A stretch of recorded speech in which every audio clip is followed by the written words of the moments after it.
Welcome to the Financial Fun Podcast with your host, Tammy Johnston. This is where Tammy talks with business owner parents and grandparents about the interesting and important subject of money. We promise this to be an interesting and open discussion, as that's how we learn best. And now, here's your host, author of the Financial Foundations. Financial Foundations is a series of books to teach kids about money, goal setting, and living a balanced life. Find out more at financialfun.ca. Here's Tammy Johnston. First things first, I would like to thank all of my listeners that have subscribed and reviewed my podcast and invite you to subscribe and review if you haven't yet. I appreciate you helping us to get the word out and making financial literacy a safe and welcoming subject for kids and adults. Second, please check out my podcast website, financialfun.ca, where you will be able to access past shows, find out more about me and our guests, as well as purchase the beautifully illustrated Financial Foundations books that teach kids about money in a fun, healthy, and holistic way. Hello once again, and thank you for joining us for the Financial Fun Podcast. Today, our wonderful and talented guest is Wendy Sung. Thank you for joining us, Wendy. Oh, thank you for having me, Tammy. It's a pleasure. So, Wendy, tell us about your business. What gets you passionate and excited? I am passionate about travel, and so when I talk about travel, that gets me excited. And my business is doing travel business. I pretty much started this about a year ago, not knowing that it was going to be a full-time business. I'm a mom with 2 kids and a husband. We just happen to love traveling, and I was looking to doing something where I would be passionate about. I've been traveling for about the past 20 years, all over. Whenever there's a long weekend, I'm pretty much gone. So it happened to be there, and I just took a leap of faith of trying it out and just really getting better planning, better ideas of, planning trips for my own family. From there, it just flourished from doing my own trips to now helping many, many families going to places in the world. So that's my passion, and I love what I do. So how does that work with everybody thinking the travel agency business is dying? Because there's like hotels.com, and you've got Expedia and selloffvacations.com, which I was just hearing advertising on the radio and stuff, and they say, well, travel agents are a dying breed. That is such a great topic to talk about. So with that said, it is very, very true. Nowadays, we have easy access to information. That's number one.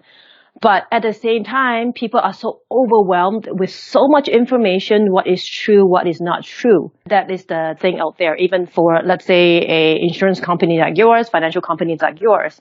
So where it comes for a travel agent, actually, we are not dying. We're actually growing in a sense that people nowadays, they are busy with their lives.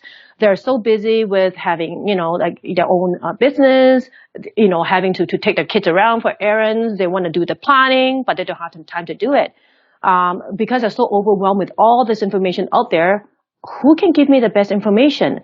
That's where they will come into somebody like me, a travel agent, that will just basically save them half of the time to look for the things that they would recommend, that they would need. And the difference when it comes to, easy accessible to Sell Off Vacation or Expedia, trust me, as a travel agent, me as a consumer, love those are the great tools that everybody should use. But when it comes to finding the fine prints, whether it be a travel, ticket, as simple as that, there are so many fine prints nowadays of what is included, what is not included, what the charges are.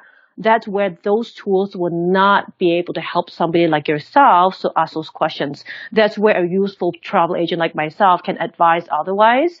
And secondly, just to share that with you, I also say back the same thing. Hotels.com or Expedia.com cannot compare to a travel agent, because a travel agent is a human. We will actually work with the client one-on-one basis to basically share with them what is their needs. If, for example, legal requirements when you travel, if I book a trip as a Canadian going to Australia, do I need a visa? Do I need to get immunization? So those are the things that where a travel agent would be very, very useful as comparing somebody doing it on themselves on the internet. I'll just leave it as that. I hope that's educational or helpful. Well, I have to fully agree. Like if I'm doing like a trip up to Edmonton to see clients and stuff, I'll just go on Expedia or one of the hotel websites because I know where I'm going. And even when I was going down to Vegas and stuff fairly regularly, it was a place that I knew. But anytime I've done like bigger trips, like when we went to Hawaii or went down to Disneyland, or we're currently booking a trip to Costa Rica, I go through travel agents because there's so much stuff that I don't know. This is not my area of expertise, and I don't have the time to deal with it. I want somebody who this is their passion and what they do to save me time, money, and grief. Right. And the best thing is you always only, I guess, what's the word? You always deal with the same person. He or she knows you the best. You don't have to call those 1-800 number where you're always explaining your situation multiple times and get frustrated. So yeah, I'm glad you understand. That's great. Thank you. Thanks for asking me. So your kids are 8 and 10, you said? Yes, going to be 9 and 11 in a couple months here. So. Oh my. So what do they think of mom being a travel agent now? Oh, they love it. At the same time, they're like, "Mommy, you work so hard." So they love doing what I do. They know it's a business, and at the end of the day, is leading to this conversation. It's like we gotta make money somewhere somehow, and there is the traditional go about getting a good job, which is great if that's what they want to do. Secondly, I just so happened this came about. I just show the kids you can also do a business that you're passionate about. If you like it, it will succeed. So I guess that kind of helps getting them excited about mommy earning money differently. Yes. So. Well, like you said you've been doing this business for a year now? A year and a little bit. Technically January last year, 2018. So just a little bit. So what did you do before here? Were you an employee? Yes, I was. I graduated with a chemistry degree at the University of Alberta. Did that for a while. I actually worked in a pharmaceutical company. Did that for a while. And then I also went into the insurance and investments business because, lo and behold, halfway through graduating, buying a house, having kids, I just realized nobody ever taught me about finances. Nobody. School never did that. My mom just told me to put money in your bank and let it grow somewhere somehow. And RSP, that's all we know. Those are great tools, but I needed to know more. So that became the opportunity for me to learn the insurance and investment industry. Did that for a few years. I was glad I've done that. And I then took some time off because I had kids. And here I am, doing travel agent, because I love what I do. And that's a short what I was before as a traditional, working for somebody, having my own business. And then here I am today. So you're definitely following the standard new model of you're well on your way to having your 7 careers before you retire. Try something a little bit here once. I mean, that's how I see life. I mean, if the opportunity comes along, assess it. If it makes sense, try it. I've always learned from all my experiences. I've never regretted doing what I've done. That's where I am today. Well, when I'm talking with kids that are in high school and stuff, well, my daughter's in grade 10 and that, and I say there's so many kids that are terrified about, okay, what are they going to do? Because they're going, I don't know what I want to do for the rest of my life. And I always tell them, what do you want to do for the next step of your life? And then build up your skills, because you can take all sorts of skills to any job, career, or business you want.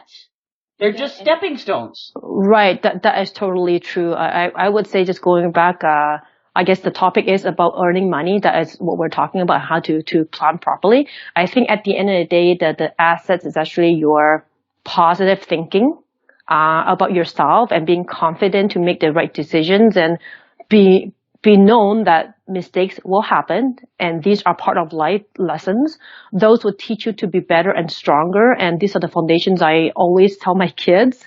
And with that said, the way however you earn your money, like I said, as long as legal, you go out and work hard, do your best. That's the proud money you bring home. I would add in honest, moral, and ethical way more than legal, because there's a lot of stuff that's legal that doesn't qualify as honest, moral, or ethical, especially when you're talking about our industry and as you were talking about with all the travel sites and all the super fine print and the stuff they can get away with because it's legal. But was it honest, moral, or ethical? Right. That is definitely ethical and legal. Let's put it that way, right? So have your kids started asking you different questions? Because like you said, you've done 3 major career changes since you finished school. Like you started off with the chemistry and things like that, and then you dabbled in financial services, and now you're doing travel agency. These are very, very different things. Are they seeing that as anything unique, or is that kind of more normal for them because they see it a lot more? Actually they are at the age of 9, 10. They do ask questions.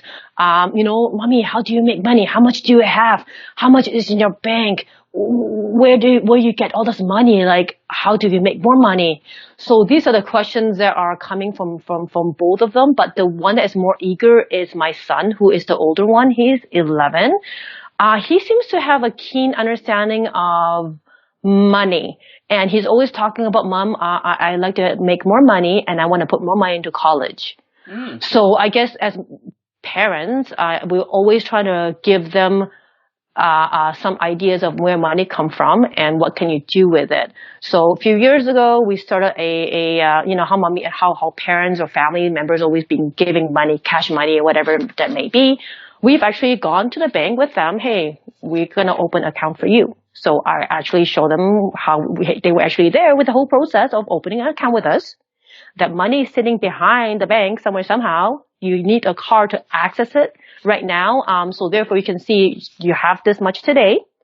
How do we grow it? That's number one. And secondly, if you need to access it, how do you access the money? So that was the part I think helps children to understand by having some money. It's my money, but then what do you want to do with it? And I also say that it's your money.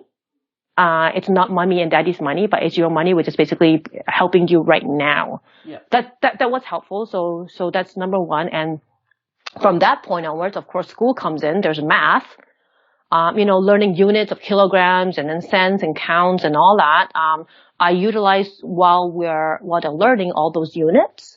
To really, when we go shopping, we talk about, hey kid, we learned about units, like dollar and cents. When you buy this apple, is this kilo and how much does it turn out to be? Mm-hmm. So I do talk about the practical stuff they're learning at school and how it applies to real life when they grow up. Kids, come on. When we go to school, when we don't like math, but you need math to learn this stuff. So I always go back to the fundamentals when I hope that when they grow up, they are equipped to learn about money, how to use it. So it's just by stages.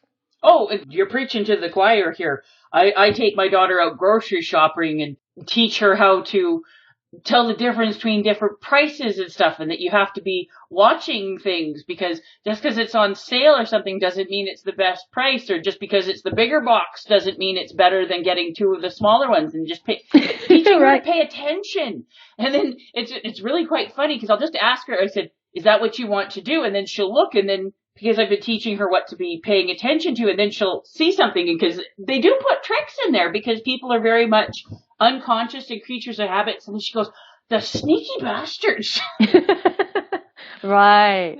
So it is. It's taking the practicality, and everybody, usually when you talk about money, everybody wants to talk about, well, how can I get my RSPs making more money? But in the meantime, they're bleeding money on a daily basis because they don't know how to shop. They're not paying attention to their bills. They're not paying attention to anything, and they're going through hundreds, if not thousands of dollars a month that they're not even aware of. And that's totally true. And then I guess now it goes back to the fact, a few years ago, my light bulb came on. Why I went to financial business was really why we're doing this, because my mom and dad never taught of doing this. So I can see why they never really showed me, because they just said, Wendy, put your money in the bank and it'll grow interest. That's number one. It's not really their fault. Secondly, school. I never went through all my elementary years in Canada. I came from Asia. When I came in, I was in my teenager year. I just basically started junior high here, all the way through to university. There was never, that I can remember, a mandatory course about getting mortgages, how to negotiate for, I don't know, like rates and stuff like that. So I think somehow something is lacking. And I was, I guess, fortunate enough that the opportunity came for me to go ahead and just learn about money. Now that I am a bit more aware, I have now the opportunity to teach my kids about the way that I I lacked that information to begin with.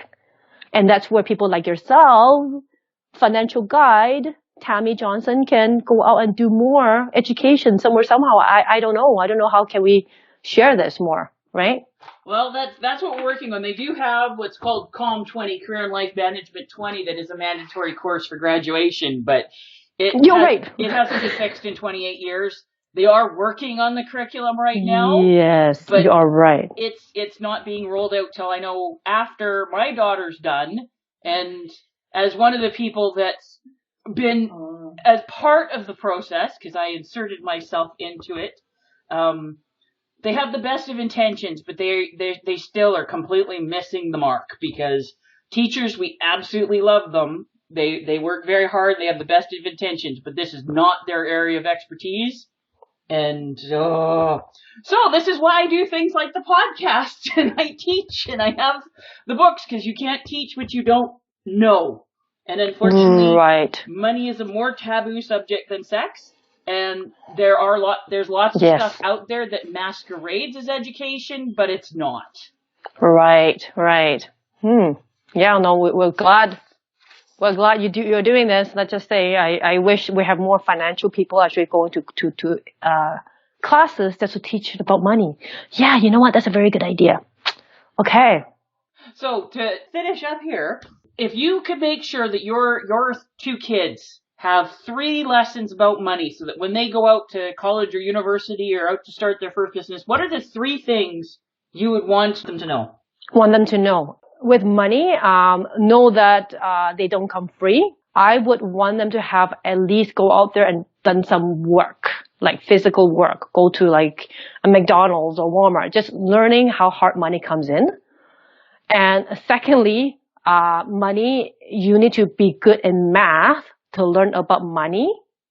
And the third thing is being I would say the word street smart, or just be logical and just really think it through before executing. Those are the 3 basic foundations I think I can share with my kids, so they can be just off they go there. Mommy's taught them. Hopefully they'll use those whenever they could. Just be smart. Just be smart with the decision they make. Very good. I would disagree a bit on your second point. You don't have to, because one of the things that I find that keeps people from paying attention to their money and being more involved in their financial lives is because they think they have to be good at math. And I'm going, if you can add, subtract, count, multiply, and divide, you have the skills that you need mathematically. It's more paying attention and using your basic math skills to ask the questions and evaluate. You don't need a degree in calculus. Actually, yes, I meant to say that because right now I'm looking at them because they're elementary kids. Yeah. Those are the most fundamentals, like you said, the plus, minus, divide, unit. Those are the ones that people will need. Once they go beyond that, those are bonuses. Yeah, those are bonuses. But for sure, I just have, because I have so many people go, I was never good at math and stuff. I just barely scraped through high school math and stuff like that, so I can't handle money. And I'm going, no. If you can count, add, subtract, multiply, and divide, you've got the math skills that you need. The thing is, you just need to use them. And then, like I liked how you said earlier that you're taking the stuff that your kids are learning in like primary and elementary math and taking it out into the real world and teaching them how that math applies. Right. I agree with you. Everything, Tammy. Well, this is why we have the conversation. It's just clarification, because we have people listening from literally all over the world, I've been told. So you have the conversations. You bring up the lovely taboo subject of money. Yes, for sure. Well, thank you so much for taking time out of your busy day to be on the podcast. It was great having you. Oh, thank you so much, Tammy. Again, it's a pleasure again.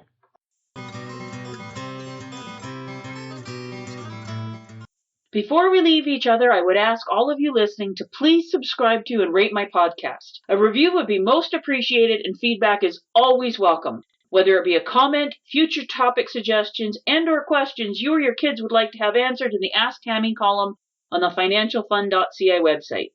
Please feel free to check me out on Facebook at Financial Foundation's Children's Books, on Twitter at Financial Fund, and Instagram at financial.fun. Thank you for joining us for this episode of the Financial Fun Podcast. Join Tammy Johnston again next week. For more information, please visit financialfun.ca.